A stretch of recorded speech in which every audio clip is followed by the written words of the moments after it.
to the Quiet Warrior Show, where we help top leaders find their pathway to incredible success and a lifetime of happiness. Here is your host, Tom Dutta, the Quiet Warrior.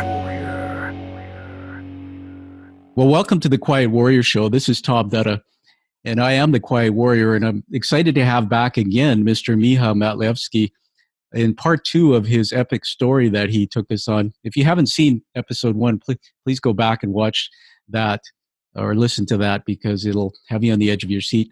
Miha, welcome back. Well, hello, Tom. It's such a pleasure to be back again. All right, you're welcome. Well, I'm going to quickly get us into this again. I know you've had a bit of time in between. First of all, everybody, I won't get into Miha's bio. You can go back to the first episode to know more about him. I just want to tell you, though, that he is a man who dropped out of high school. He had a dream. He was an entrepreneur at heart and created a massive business. And right at the point of the last episode when we wrapped up, he was telling us that something had changed, that at the peak of his business, all of a sudden it started to crumble around him. So Miha, take us back into the story at that exact point. You were talking about how in Europe, because you're in Serbia, that's where you are now, how in Europe you had built this business, and over there aren't laws like there are in other parts of the world. And when things started shifting, they started taking your assets, and well, it all fell apart. So continue your story, please. Yes, absolutely. Well, my story, this part of the story actually happened in Slovenia. And in Europe, we have a little bit different, financial instruments when you're taking a loan and so on. It's a little bit stricter than, as far as I know, in the US. I'm not sure about Canada. But the thing was that the bank was they notified me via phone. And then during that day, Monday, they just took out all the assets from all my companies. They blocked my personal account. They went for my assets. And basically next day, Tuesday, I was personally $5 million in personal debt owing to so many people, so many companies, because I was co-signing so much by myself, like as Miha. Like I said, I had no clue about things like asset protection and things like that back then. So, and again, laws are a little bit stricter in Europe. When your company goes bankrupt and you don't pay the paychecks and the taxes, you are not allowed to do personal bankruptcy. So I wasn't able to, just do the personal bankruptcy. Everything is just, forgotten, and I get on with my life. And so at first, I didn't really realize. I understood what happened to me, but, I made a list and I was like, okay, I can solve this. And I put a few things on that list, but the recession already started and I wasn't able to find any magical cure. And so after a few weeks, it really was when I understood where I am. And the phone calls turned into calls, like, we will do crazy stuff to you if you don't pay us. I mean, looking back, of course, nobody would kill me. But back then I was, young, and I was under such influence. It's under such emotions. I actually believed that. And those phone calls every single morning would put me in huge depression, anxiety, stress. Slowly, that darkness started creeping inside of me. And, you start asking yourself, like, what's the point of going on? And, did I use the good part of the life and now this is it for the rest of my life? You don't see that thing as, oh, this too shall pass. At that time, it's like, oh, this will be forever. Yeah. Now I understand, like, if you look at this Corona thing, yes, it won't be easy. The economic situation won't be easy for quite some time, but it will pass, for sure it will, and we'll be back to new normal, whatever that new normal will be. But at that time I had no clue how those things can turn around. And so little by little, the idea of suicide started creeping in, and you start Googling, getting some ideas, and then I got notice that my apartment will be taken away from me in a few days. I was sitting on my balcony. I was smoking. It was evening, spring 2010, and I just climbed over the fence. I still don't know how that happened. I still, it's like a blank piece in the memory. And I just remember I was on the other side. I was holding myself with my left hand. I was already inclined over the edge, very similar to the CN Tower when they put you on that rope and you hang like 45 degrees over the edge. Something similar, just without the rope. And my apartment was on the 5th floor. When you're on the 20th floor, you jump, you die. It's a no-brainer. On the 5th floor, things can happen.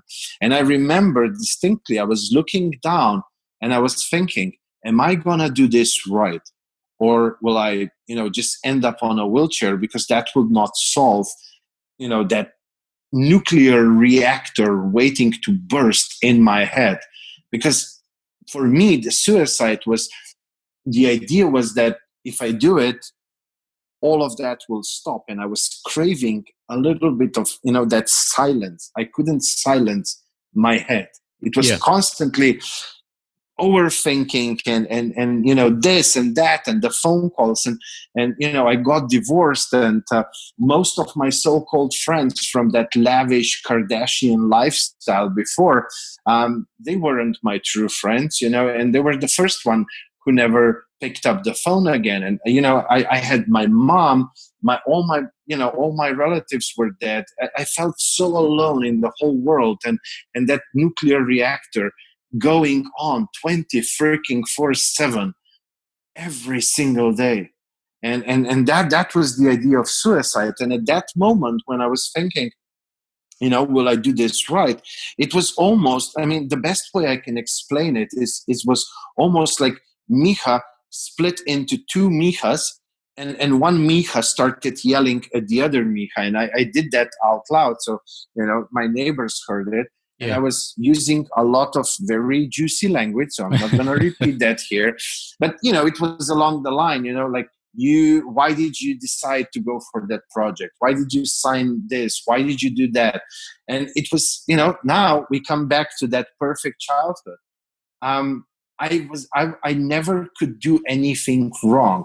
So whenever something bad happened to me, I always found somebody else to blame. And then take in the recession and the crash, it was so easy to find blame. The banks, the government, the recession, it was just so easy to find blame outside of you. And this was the first time in my life when I took full ownership of my past mistakes. And that was kind of like the pre-aha moment.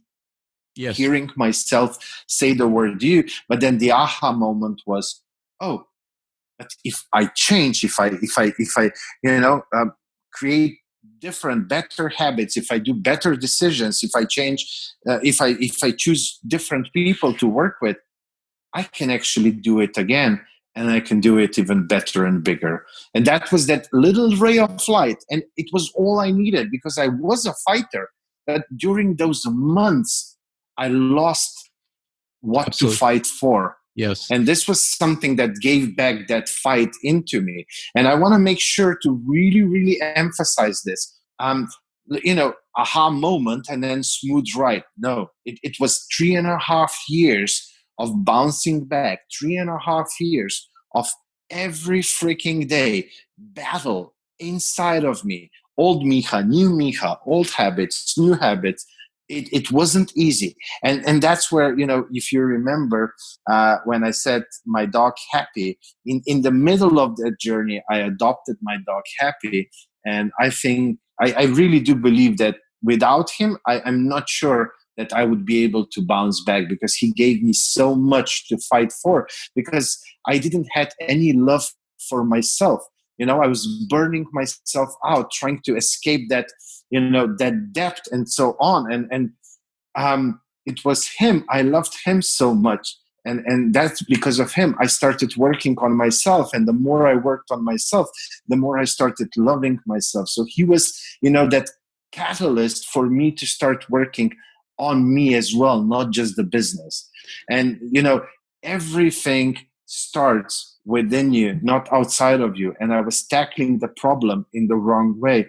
And he showed me that I have to work on in the inside first. And again, I don't think I would still be here if it wasn't for him. He really is my guardian angel, my angel. So yeah, I have so much to be grateful to him. And often, people say, "Oh, you rescued him." I didn't rescue him; he rescued me. Absolutely. Well, listen, I'm going to get you to just catch your breath for a couple minutes. We have about 10 minutes left here, lots of time, but I want to talk about what I heard. And there's so many things, my brain's going in so many different directions, Miha. First of all, I'm honored that you shared this deeply personal part of your story. I call that humility and vulnerability. And quite frankly, many leaders see that as a weakness, but as you and I both talk about, it's actually a strength. I wrote down so many notes. I'm going to just talk, and then we'll get, when you come back, when I get you back, we're going to ask you about to talk about how the rebirth, and it's called the fail coach, the birth of the fail coach, new beginnings. Talk a bit about that.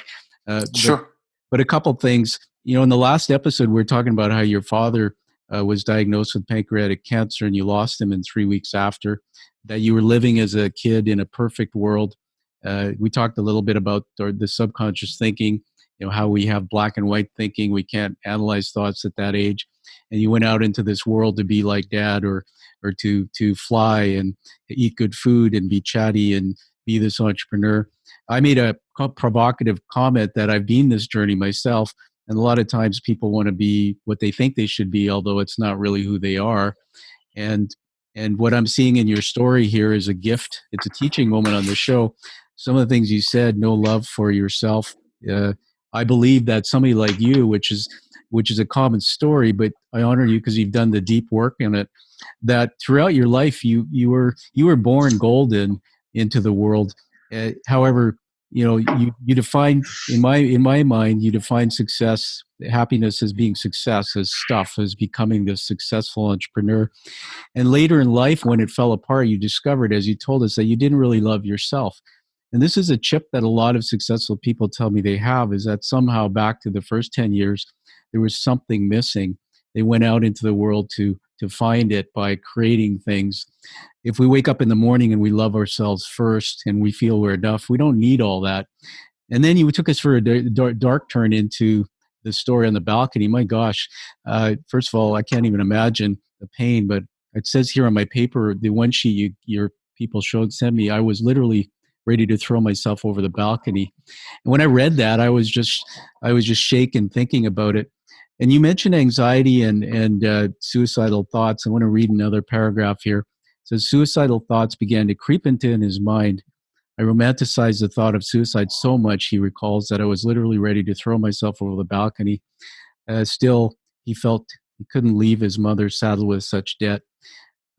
Something I learned from a mentor of mine, Tony Robbins, in a live event I attended. He said that people who want to commit suicide, they do it. But many of us are on this crazy eight, he calls it, where this figure eight, going around in this figure eight all our lives, up and down, up and down. Some of us get to a point where tragedy happens and we leave the figure eight. Well, we jump. Others, something holds us back. You talked about anxiety. It's one of my passions. The reason why you and I connect, Miha, is I think you've recently seen my TED Talk. I found myself in a situation where I lost it all and had my first thoughts of suicide. It's funny when you were talking about all those thoughts over and over, and it's a long journey. I'm still at 2 years of that journey, and my psychiatrist told me the word rumination, where we ruminate, and in fact, the brain, all it does is create thoughts. Here's the thing: what I learned about anxiety, I want to share with you as a teaching moment for the show, so I can get you to talk about it. I never could understand and define anxiety, but I took a program they sent me on called cognitive behavior thinking, and they gave me a formula. And anxiety, the formula is it's a fraction. So the top of the formula is the belief that bad stuff will happen. The bottom of that fraction is the belief that I can cope with it.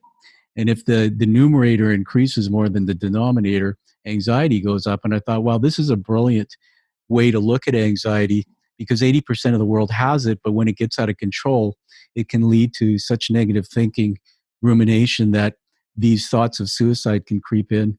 I'm so proud of you. I love you and your story because you found your way through it. And I think as a coach now, is having taken the journey, you're going to be able to help a lot of people who are living in desperation. You don't talk about that. Well, you navigated through that and through depression. I love the story of the dog of Happy. We know that dogs cannot think about their thoughts; they're just always happy. We can learn to talk about that. So I want you to just talk for a couple minutes as we go towards the end here about when you were in that moment of anxiety and suicidal thoughts. Just tell me briefly, besides the dog, was there anything else you did for self-care? And then you've rebirthed yourself as the fail coach. Tell us about what you do today and how you help people, and then we'll maybe tell people how to get a hold of you. Sure, sure. Well, I mean, like I said, it was a long journey, and little by little, I started, discovering things, trying everything that I could try. I was looking at the Western things, the Eastern things, the Buddhist things, and all of that, and that's how I discovered mindfulness.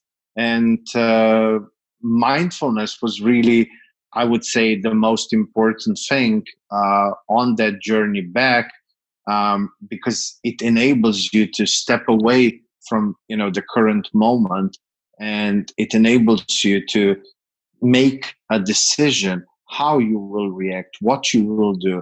It puts you in the driver's seat, and I think it was really that. And like I said, it took me 3.5 years of huge struggles and fights, and all the inner demons from the past. But consistency was really the key. Doing things every freaking day, no matter how much painful it was. And little by little, you become stronger. The demons become weaker.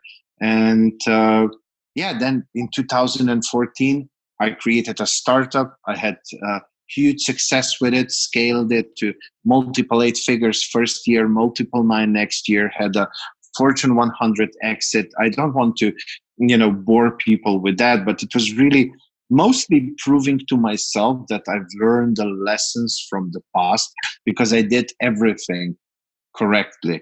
Everything it was like it's supposed to be. I was able to walk away from the startup because of the systems and the processes and foundations in place and so on. And then, you have a successful exit. I repaid all my past debts, almost 7 million with the interest and everything. And then I went on a long vacation. And after 3 days in Lisbon, Portugal, I got fed up with all the fado music and the red wine and partying all night long. And I took out my phone and I said, well, let's see if there are any meetups in Lisbon. And of course, there are plenty of them. And every day during my vacation, I would go to meetups. I needed to be surrounded with fellow entrepreneurs because, that's who I am deep down. I mean, it's in my blood. It's not just, what I do. And so you go there, you are, somebody from a foreign country. They ask you who you are, tell us your story. And the more I was sharing things, the more and fellow entrepreneurs would ask me, oh, can you help me with this? Can you help me with that? And, little by little, a magical thing happened. And it felt so good to help others, so much better than when you just do something for yourself. And I kind of fell into the whole coaching thing. It wasn't planned. It wasn't something I had.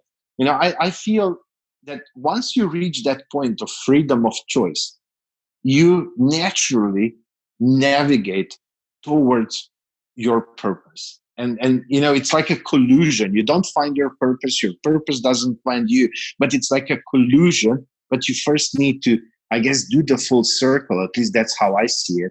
And find that freedom of choice for yourself. And then once you find it, you can really step into your purpose, your passion, your why. And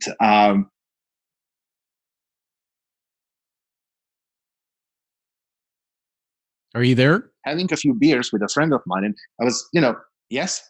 Yep. No, that's okay. We got you back. Okay. Oh, sorry. So I was saying that, after a few months, I was sitting down with a friend of mine, having a few beers. And I was like, okay, so if I'm going to start this coaching thing, I need to, start a company or something, and have a website. Like, how do I name this thing? And he said, well, you always talk about failure, how as an entrepreneur you have to fail more than, to reach the successes, how failure is essential part of success, how you need healthy relationship with failure.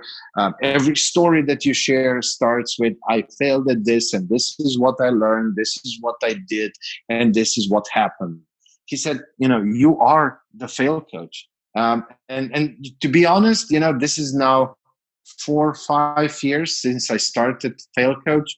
The more I talk about it, the more I do it, the more I help fellow entrepreneurs, the more I realize that, Fail Coach is not just what I do, it's really who I am. And it's your purpose. Well, listen, I got to move to it's wrapping up here. We've Yes. run out of time, but I'm so excited. I mean, you said something that lit me up here, and it's a teaching moment that you had to.